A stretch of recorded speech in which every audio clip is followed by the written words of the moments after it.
नमस्कार दोस्तों, इतिहास के पन्नों में कुछ नाम ऐसे दर्ज हैं जिनकी गाथाएं सुनकर रोंगटे खड़े हो जाते हैं।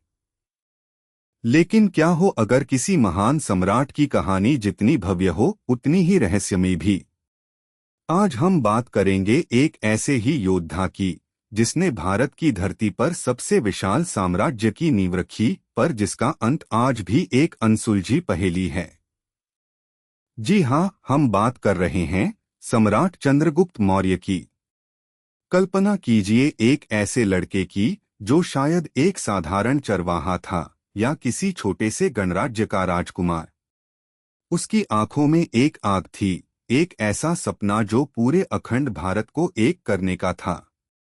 उसकी मुलाकात होती है एक असाधारण बुद्धिजीवी, एक कूटनीतिज्ञ से, आचार्य चाणक्य। यह मिलन सिर्फ दो इंसानों का नहीं था, यह दो विचारों का संगम था जिसने इतिहास का रुख बदल दिया। चाणक्य ने उस साधारण लड़के में एक महान सम्राट की क्षमता देखी और उसे तराशना शुरू किया। चंद्रगुप्त का उदय किसी चमत्कार से कम नहीं था। उसने अपनी सूझबूझ, रणनीति और अदम्य साहस से मगध के शक्तिशाली नंद वंश को उखाड़ फेंका।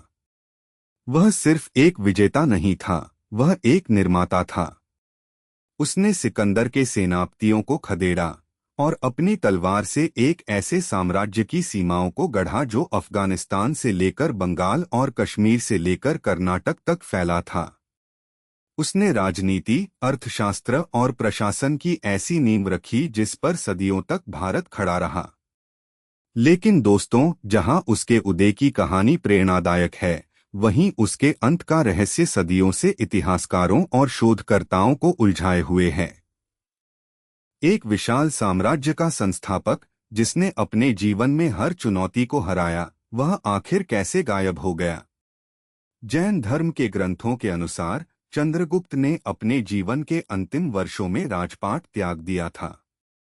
उन्होंने अपने पुत्र बिंदुसार को गद्दी सौंपी और आचार्य भद्रबाहु के साथ कर्नाटक चले गए।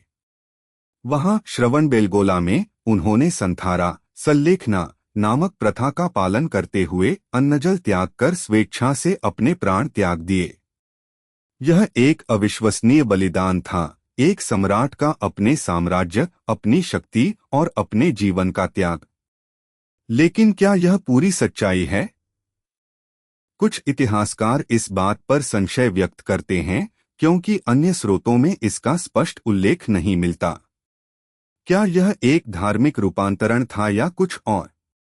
क्या कोई और कारण था जिसने एक शक्तिशाली सम्राट को इस तरह का मार्ग अपनाने पर मजबूर किया?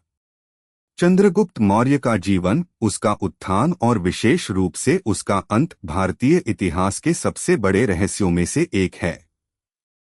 एक चरवाहे से सम्राट बनने और फिर एक जैन मुनि के रूप में अपने प्राण त्यागने तक का सफर किसी परिकथा से कम नहीं।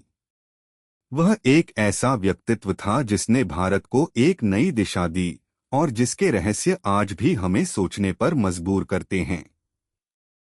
तो दोस्तों, आप क्या सोचते हैं? क्या चंद्रगुप्त मौर्य का अंत सचमुच एक धार्मिक त्याग था या उसके पीछे कोई और अनकही कहानी छुपी है? हमें कमेंट्स में बताएं। इस रहस्यमय सफर में हमारे साथ बने रहने के लिए धन्यवाद।